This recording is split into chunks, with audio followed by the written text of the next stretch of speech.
projeto dos cursos de Direito e Pedagogia, que começou em 2006, lá em Tijucas, leva aí prevenção contra o abuso sexual de crianças e adolescentes. Eu vou conversar com o professor Edgar Piva, lá da Univale de Tijucas, que vai contar um pouquinho para a gente como funciona o projeto Ciranda. Olá, professor, obrigado pela sua presença aqui no Conversa Livre. Professor, esse é um projeto muito importante, né? Outubro é dedicado ao mês das crianças e é um projeto muito importante que leva essa noção de cidadania, né? Como é que se desenvolve tudo isso nas escolas de Tijucas? Bom dia, professor Almeri. É um prazer estar aqui participando desse programa, né? Então, nós temos uma larga história, uma larga experiência já aqui em Tijucas, né? Em que a gente faz esse trabalho de prevenção à violência sexual, que acontece sob duas formas, né? Através do abuso e da exploração sexual, né? Existe uma pequena diferença entre essas duas modalidades, né? Então, a equipe é constituída por mim, que coordeno, e uma acadêmica de pedagogia e outra do curso de Direito, né, aqui de Tijuca. Então, a gente vai nas escolas e aborda principalmente as crianças do 1º ao 5º ano, e a gente aborda através de narrativas, de histórias, utilizando fantoches, é, fotolinguagem, então tem que ser alguma coisa assim bastante dinâmica, né? Até certo ponto lúdica e indireta até, muitas vezes, porque quando algo semelhante estiver acontecendo com elas, elas consigam identificar as situações que estejam acontecendo com elas, né? Então, o nosso trabalho prioritário é nessa faixa etária, né? Do 1º ao 5º ano, Uhum. né? E aí também a gente faz trabalho com os professores, a gente desenvolveu uma cartilha, né? Orientando os professores a identificar situações de abuso sexual, como que eles devem acolher a criança, aonde fazer a denúncia, quais os canais e as autoridades competentes para fazer, né? E também a gente tem feito alguma coisa assim com adolescentes, né? Que também acontece essa realidade do abuso sexual, né? Porque tanto o adolescente pode ser abusador, né? Às vezes, um adolescente mais velho pode abusar de uma criança ou de um adolescente menor. Existem também essas situações, infelizmente, né? Uhum. E, claro, existem também muitos relacionamentos que são abusivos, né? Mesmo dentro de um namoro, né? Pode acontecer o abuso, né? Toda vez em que o parceiro ou a parceira não dá consentimento à relação, né? Isso caracteriza uma forma de violência, né? Sim, sim. Certo? Professor, existe assim uma polêmica bastante grande como levar isso para as escolas, né? Falar de educação sexual e até também de prevenção, né? A abusos e tal. Essa forma lúdica é muito interessante, né, professor? Porque desperta na criança esse interesse e passa essa comunicação, né? Sim. O que a gente tem sentido que é mais fácil trabalhar esse tema no 1º ao 5º ano do que na fase da adolescência, né? Porque, claro, na adolescência aflora toda essa questão da genitalidade, né? É uma outra etapa, assim, da sexualidade. Então, envolve, às vezes, a questão de quando acontece a primeira vez, o namoro, né? A gravidez na adolescência. Então, alguns temas, a questão do uso da camisinha, de preservativo. Então, isso acaba, muitas vezes, causando uma certa polêmica, porque existem, não da parte dos alunos, né? Mas muitas vezes da parte dos pais, né? Que acham que o fato de a gente estar falando sobre isso acaba incentivando a iniciação precoce da vida sexual. É verdade, né? Uhum. Então, E existe esse tipo de dificuldade, sim. Né? o senhor Mas, como falou. eu falei, para crianças, mais tranquilo. O senhor falou dessa questão de também falar com o abusador, porque às vezes o adolescente ele pode ser um potencial abusador, como os namoros aí entre adolescentes e tudo mais. Isso também é Isso. importante de ser mostrado, né, professor? Ser abordada essa questão. Sim, sim, sobretudo dentro de um contexto assim de questões de gênero, né? Aham. À vez do machismo, eu lembro de uma situação em que, conversando com as crianças, foi apresentada uma figura, uma imagem em que dois adolescentes, né? Aí o menino ele simplesmente passou a mão nas partes íntimas da namorada, né? E aí foi perguntado para as crianças, aquilo é abuso ou não é abuso, né? Então algumas disseram que não era abuso porque ela era namorada dele, né? E aí então a gente Uhum. começava a conversar sobre essa questão do consentimento, né? O fato de ser parceiro, namorada que lhe dá autorização para colocar a mão em partes íntimas se ela não desejar, né? Então a gente discute também, até mesmo já com a criança, esse tipo de comportamento, né? Claro. Que muitas vezes o menino, pelo fato de ser namorado, lhe seja permitido qualquer tipo de manifestação, né? Uhum. Agora, professor, desde 2006 vocês vêm trabalhando essa questão aí em Tijucas, né? O que que levou a fazer esse projeto de extensão aí na cidade? E esse projeto vai para as escolas municipais, estaduais e também as particulares, é isso? Então, o início do projeto, na verdade, sim, existia um projeto anterior chamado Projeto Valorização da Vida, que abordava sobretudo o tema sexualidade, né? E aí entrava então, hoje que a gente chama das infecções sexualmente transmissíveis, né? Antigamente chamava de DST, hoje chama de IST, né? Uhum. E um dos subtemas era a questão do abuso, né? Tá? Mas em acho 2004, 2005, um grupo de profissionais aqui de Tijucas começou a fazer um curso de pós-graduação em violência doméstica na USP, né? E como conclusão do curso, eles tinham que promover um seminário, né, elaborar um projeto, um seminário sobre o tema na cidade, né? E isso foi feito dentro do campus da universidade, no auditório, né? E, e como eu conhecia, inclusive uma das participantes era minha esposa, né, que é assistente social, eu então acaba que a universidade acabou assumindo o projeto inicial delas, né, e deu continuidade àquele trabalho inicial, né. Uhum. Então o nosso trabalho ele é voltado sobretudo às escolas, né, claro, tanto particulares quanto públicas, né, mas a demanda maior tem sido das escolas públicas. Aqui de Tijucas, também de Canelinha, a gente esteve lá em outras ocasiões, né, quando a gente tinha o maior número de carga horária no projeto, inclusive de bolsistas, a gente já fez em São João Batista, em Nova Trento, em Porto Belo, né? Então, hoje que a gente está um pouco mais reduzido, em função das todas as reduções, né? Uhum. O senhor percebe aí que a realidade mudou um pouco, principalmente em Tijucas, porque na realidade a violência contra a criança e adolescente, seja em cidade grande, seja em cidade pequena, era sempre terrível, né, professores? O senhor acredita que diminuiu com isso? As crianças estão mais, digamos assim, as crianças e adolescentes mais empoderados a afastar esse mal tão grande? Sempre a gente gostaria de criar um tipo de ação, de atividade que cortasse pela raiz, resolvesse o problema imediatamente, né?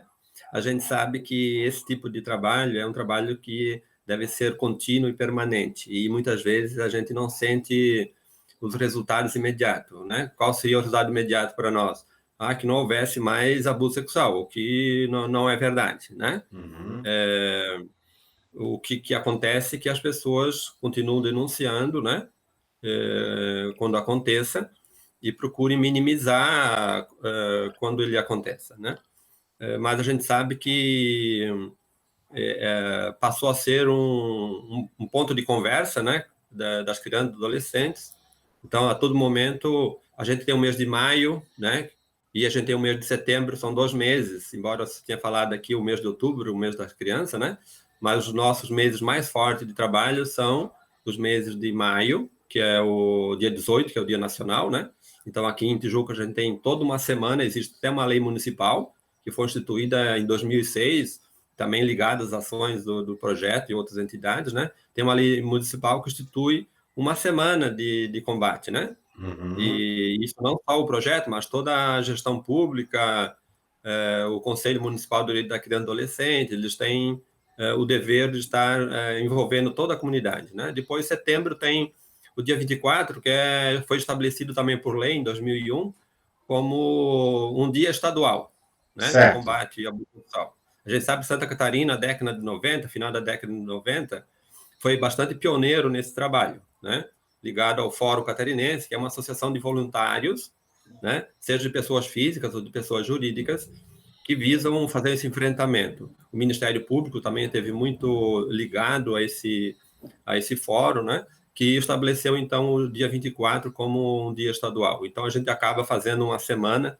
né, embora nossas atuações elas sejam de março a dezembro, né, ela é constante. Só que Uhum. essas duas grandes datas, a gente faz um volume maior, né, no sentido de dar visibilidade a toda a comunidade, através das rádios, fazer algum seminário, alguma gincana, algum concurso, né?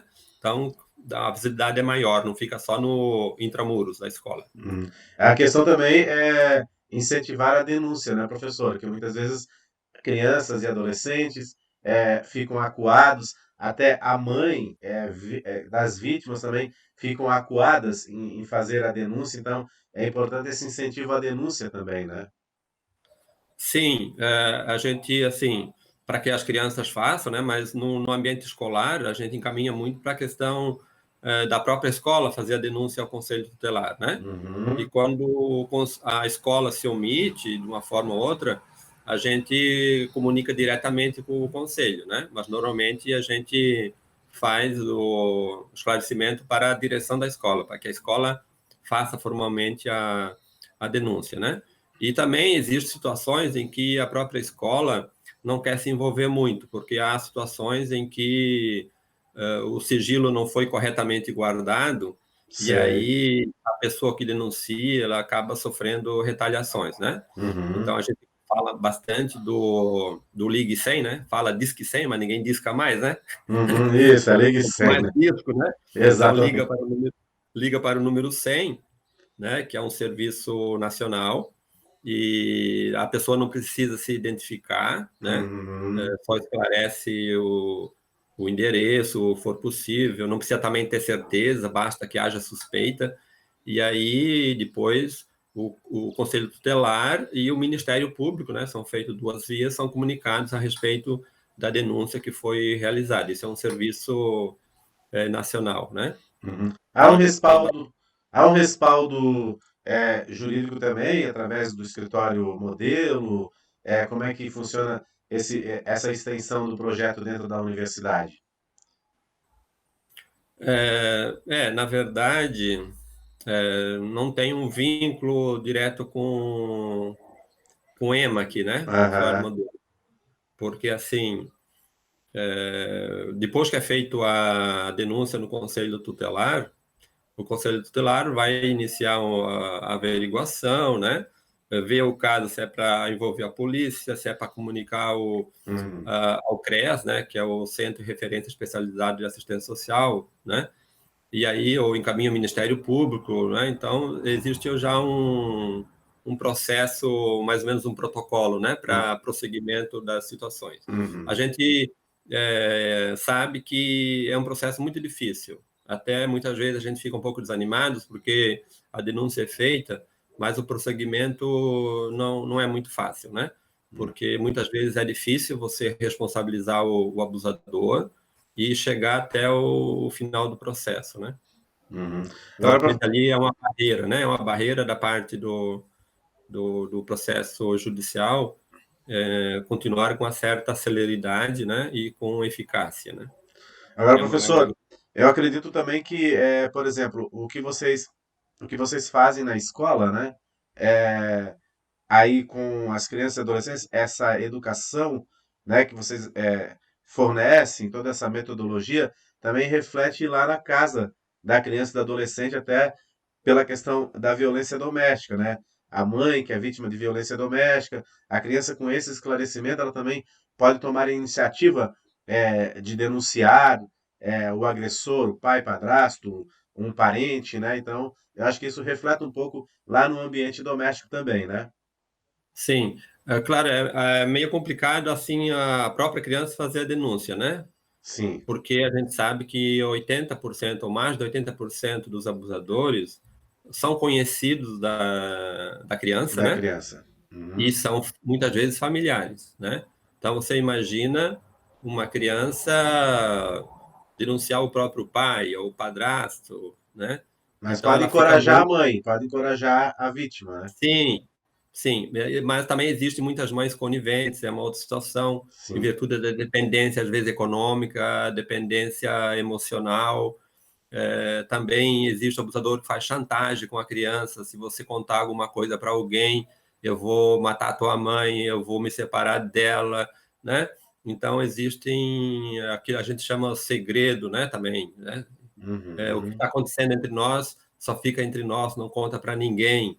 Então, Entendi, professor. porque o processo de violência sexual, como ele não é com estranho, porque quando é com estranho, às vezes acontece uma vez só e acabou, né? Sim.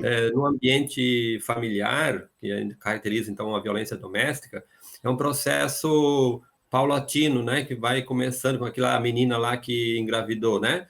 Começou com 6 anos, aos 10 anos engravidou do próprio, foi do tio, né? Isso, isso. Então, é um processo que vai acontecendo anos e anos a fio, né? O E vai senhor, mantendo, o senhor inclusive, fala, uma. o senhor fala que aconteceu lá em Recife, né? Que lá, não Isso, Recife, no no Espírito Espírito Santo. Santo, que ela foi fazer o aborto lá em Isso, Recife, Porto, né? isso, exato. É um Aham. processo, no mínimo, uns 4 anos, né? Sim. Então, normalmente, você cria até um vínculo, né? Tem um vínculo muito forte com o abusador, Uhum. né? E uma relação até mesmo de paradoxal, né? De amor e ódio, né? Então, existe toda uma culpa dentro da criança, né? Uma Entendi. culpa E- de estar nessa relação. Isso Então, é. às vezes, o que a gente incentiva é que, se isso estiver acontecendo com elas, contar para alguém. Mas, às vezes, Uhum. a própria mãe não acredita.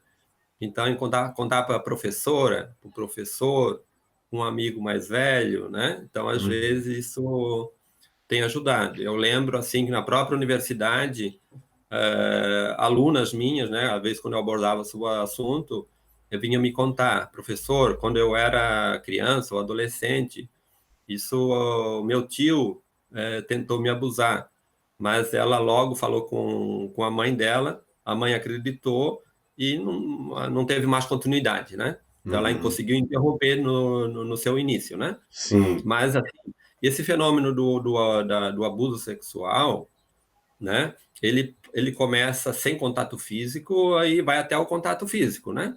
Então, existem muitas manifestações de abuso sexual, né? Que, às vezes, as próprias pessoas não identificam que aquilo seja um abuso sexual, né? Uhum. Então, tem aqueles abusadores que não precisam do contato físico chegar até ter uma relação, um estupro, né? Às vezes, basta olhar, né? Uma criança nua, ou, às vezes, mostrar a sua genitália para essa criança, né? Ou simplesmente só passar a mão nas partes íntimas, tá? Então, existem muitas variações, né? Mas é Uhum. um processo que vai num crescente, né? E ele tem todo o tempo do mundo para construir essa relação, porque ele vive com ela, ele está próximo dela, né? Inclusive, se envolve em brincadeiras que exigem toque físico, contato físico, né? Entendi. Professor, também é interessante que tivesse alguns projetos, né, que visassem a reeducação do abusador, né? Existem alguns projetos aí, acho que no Ministério Público de Santa Catarina mesmo tem, né, tratar o abusador, né, que às vezes é um doente E, também, né? na verdade, alguns dizem que o abusador, se você for fazer uma memória, né, uma anamnese, como se fala, né, existe uma história de abuso sexual também, que você acaba reproduzindo uma história de abuso, né? Porque até chamam de famílias abusivas, né? Há um contexto de reprodução da violência, né? E, claro, existem aquelas pessoas que são doentes, mas tem aquelas pessoas que não são doentes, né? Assim, são situações circunstanciais, muitas vezes que levam também esse tipo de situações e situações culturais também, né? Porque eu lembro alguns lugares, por exemplo, que o próprio pai dizia assim: antes dela ter relacionamento com outro homem, ela tem que ter comigo, com o próprio pai, né? Nossa. É uma questão até mesmo cultural em algumas regiões do Brasil, né? Vamos dizer Uhum. assim. Ela é posse minha filha, né? E eu tenho direito antes do que um outro homem, né?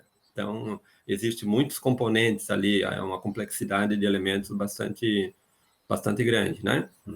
Mas eu queria também falar o seguinte, que esse fenômeno do abuso sexual, ele está muito mais presente do que a gente possa imaginar, né? Se você for lá no Ministério da Saúde, lá tem os dados, né? Como, por exemplo, a gente sabe que uma a cada 3 ou 4 meninas são abusadas até completar 18 anos.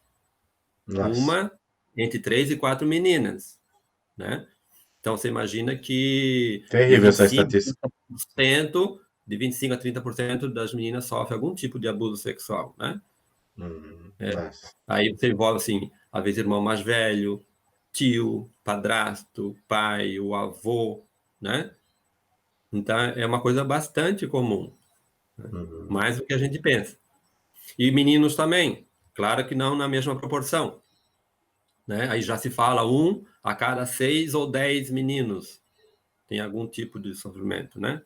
E quando é praticado por mulheres, a sociedade não vê isso como abuso. Uhum. O menino sofre mais quando é abusado por outro homem, Por outro homem, né? porque aí vai marcar a questão do machismo, né? Uhum. Nossa senhora. Entendeu? Professor, É, então, é com essas armas, né, com a educação também é que com se esclarecimento, tenta, com né? informação que a gente enfrenta, né? Que se tenta reduzir um pouco esse quadro, reverter um pouco esse quadro, né?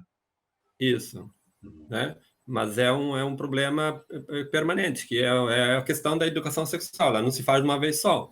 Você tem que fazer a vida toda, Uhum. né? E quanto mais se fala sobre isso, né? É uma espécie de terapia coletiva, vamos dizer assim. É preciso que a sociedade ponha em cima da mesa esse assunto e converse sobre eles, porque não é uma coisa assim tão Claro. fácil de resolver. Porque não é que nem você resolver o problema da pobreza.